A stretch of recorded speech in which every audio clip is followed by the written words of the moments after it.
Hello viewers, আসসালামু আলাইকুম। This is Mohammad আইব হোসাইন। আমি আছি মোহাম্মদ আইব হোসাইন। আলহামদুলিল্লাহ ভালো আছি। আশা করি আপনারাও ভালো আছেন। আজকের ব্লগে আপনাদের স্বাগতম জানাই। আজকে পহেলা বৈশাখ, আজ সোমবার। আজকে যাওয়ার পথে আমাদের গ্রামটুকু আপনাদের ঘুরে দেখাবো। প্রাকৃতিক পরিবেশ পহেলা বৈশাখের দিন একটা ব্লগের মাধ্যমে আপনাদের জানাতে চাই। তা আমাদের আকাশের অবস্থা খুবই খারাপ, মেঘলা মেঘলা। তো আপনাদের এই যে পহেলা বৈশাখের মধ্যে সামান্য বৃষ্টি হয়, তো এখনো পর্যন্ত আমাদের গ্রামে এখনো বৃষ্টি হয়নি। বৃষ্টি হলে ভালোই হতো। প্রাকৃতিক পরিবেশের মাধ্যমে আমাদের এই যে মনের যে পরিস্থিতিগুলা, সেগুলো অনেক ভালো দিক খারাপ দিক বয়ে আসে।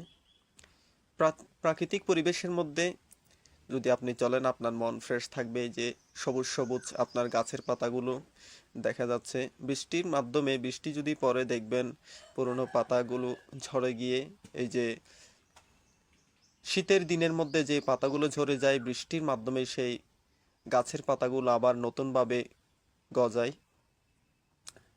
তো আমাদের গ্রামের মেঠো পথ দিয়ে যেতে লাগলাম। তো চিন্তা করছি আপনাদের একটা ব্লগের মাধ্যমে আপনাদের সাথে একটু আলাপ করি। এই যে গাছের পাতাগুলো সবুজ সবুজ এবং মিষ্টি রোদ, সকালবেলা আমাদের গ্রামটুকু অনেক সুন্দর লাগে।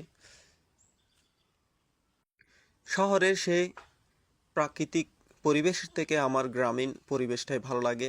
কারণ আপনার এই যে গাছপালা বিভিন্ন ধরনের, আর দেখবেন নিরিবিলি পরিবেশ থাকে গ্রামের মধ্যে। আমাদের গ্রামটুকু একদম সুন্দর, প্রাকৃতিক দৃশ্য রয়েছে, অনেক সুন্দর সুন্দর দৃশ্য। আমাদের গ্রামটি হচ্ছে লেমুছড়ি রাইখালি কাফতায় রাঙ্গামাটির মধ্যে। এই রূপসী বাংলার মধ্যে একমাত্র রাঙ্গামাটি হচ্ছে আমাদের জেলার মধ্যে সুন্দর জেলা হচ্ছে এই রাঙ্গামাটি। এখানে আমাদের বিভিন্ন ধরনের উপজাতি রয়েছে, মুসলমান সবাই একসাথে বসবাস করে। গ্রামীণ পরিবেশটাই অনেক সুন্দর, গাছপালা বিভিন্ন ধরনের ফলমূলাদি গাছ। বৃষ্টি হলে এগুলো আরো সুন্দরভাবে নিজেরা বেড়ে উঠবে। গাছগুলা দেখলেই ভালো লাগে, সবুজ সবুজ। এখানে আগের মতো এই যে গ্রামীণ পরিবেশ ওইভাবে দেখা যায় না, যে মাটির ঘর বা দেখবেন অনেক গরিব লোক থাকতো। এখন সবাই মোটামুটি সচ্ছল হয়ে গেছে, বাড়ি সবাই করছে পাকা বাড়ি। এবং এই যে দেখেন কি সুন্দর প্রাকৃতিক পরিবেশ, গাছপালা রোপণ করেছে। এখন খেজুর গাছ দেখাও যায় না, আপনার খেজুরের রস তেমন একটা পাওয়া যায় না এখন। আগে যে গ্রামীণ পরিবেশ ছিল, এখন সেই পরিবেশ আর নেই। এখন দেখেন গাছপালা সবুজ শ্যামলাদি, এখানে হাঁটলেই একরকম ভালো লাগা অনুভূতির সৃষ্টি হয়। তো আপনাদের পহেলা বৈশাখের মধ্যে কেমন লাগলো, দিনটি কেমন কাটলো, অবশ্যই কমেন্টের মাধ্যমে আমাকে জানাবেন। আমাদের এই যে গ্রামীণ পরিবেশের মধ্যে ক্ষেত খামার যারা কাজ করে, তাদের কাজগুলো অনেক সুন্দর।